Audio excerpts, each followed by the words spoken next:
अस्सलाम वालेकुम। उम्मीद करता हूँ आप सब लोग खैरियत से होंगे। मैं मोहम्मद अमीर हमज़ा। इस वीडियो में हम बात करेंगे कि सैलेज की कटाई के लिए कौन-सा वक़्त मौज़ू है। फसल की कौन-सी स्टेज सैलेज की कटाई के लिए बेहतरीन होती है। सबसे पहले तो हम बात करेंगे कि सैलेज की कटाई के लिए वक़्त का तयन क्यों ज़रूरी है।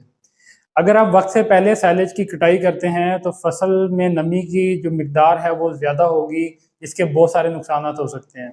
अगर तो आपने सैलेज काट कर उसकी ढेरी लगानी है तो उसके अंदर से जो पानी है वो ग्रेविटी की वजह से नीचे की तरफ रिसेगा और बाकी सैलेज की क्वालिटी को भी ख़राब करेगा। दूसरे नंबर पे अगर आपने उसको जानवरों को वो सैलेज देंगे, उसकी क्वालिटी लो होगी, तो जानवरों की सेहत पर भी उसका काफ़ी ज़्यादा असर पड़ेगा। तीसरे नंबर पे अगर नमी ज़्यादा होगी, नमी ज़्यादा होने की वजह से फफूंदी लगने के चांसेस काफ़ी हद तक बढ़ जाएँगे। अब अगर बात करें कि फसल की वो कौन-सी स्टेज है जब फसल साइलेज की कटाई के लिए बेहतरीन होती है, जब साइलेज की कटाई से साइलेज का वज़न भी बेहतरीन आता है, साइलेज की क्वालिटी भी बेहतरीन होती है। तो इसके लिए एक सीधा-सा उसूल है कि जब आपका पौधे में तना भी आता है, पत्ते भी और साथ में उसका जो फल है, जो छल्ली है, वो भी शामिल है। अगर इन तीनों में जो खुश्क मादे की मिकदार है वो 30 से 35% हो और उसके अंदर नमी की मिकदार 65 से 70% हो, तो ये स्टेज सबसे बेहतरीन है। इस वक़्त फसल की क्वालिटी और जो साइलेज की क्वालिटी होगी, जो साइलेज का वज़न होगा, वो बेहतरीन आएगा। अब अगर बात करें कि हमें कैसे पता लगेगा कि 30 से 35% खुश्क मादा आ चुका है और उसके अंदर नमी 65 से 70% है, तो इसके लिए एक सीधा-सा उसूल है, आपने छल्ली लेनी है, छल्ली को तोड़ लेना है दरमियान में से और उसमें चेक करना है कि जो उसके दाने हैं, वो अगर 30 से 60% तक पक चुके हैं। दानों की स्टेज तब शुरू होती है जब फसल की जो छल्ली है, उसमें डेंट पड़ना शुरू होता है।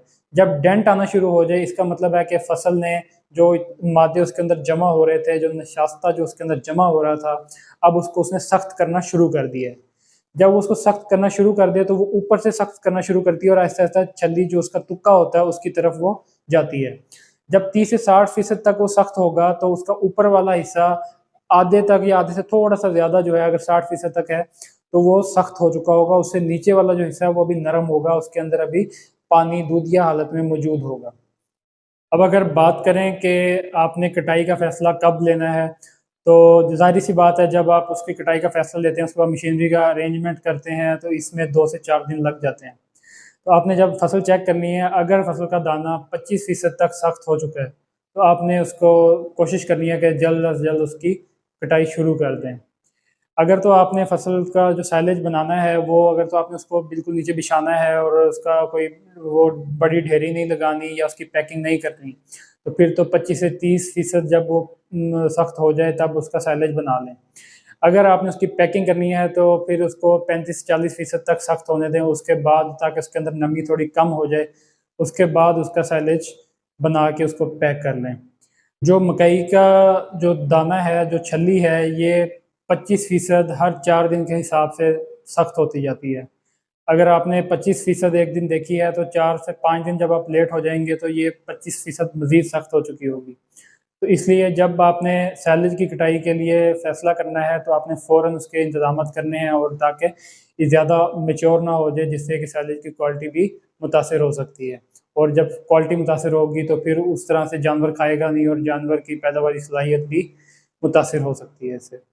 अब जो असल बात ज़हन में रखने वाली है कि जब आपने फसल में मुशाहिदे के लिए जाना है, अगर तो फसल 25% तक सख्त हो चुकी है, 25% तक दाना सख्त हो चुका है, तो आपने फ़ौरन अरेंजमेंट्स करके उसका साइलेज बनवाना है।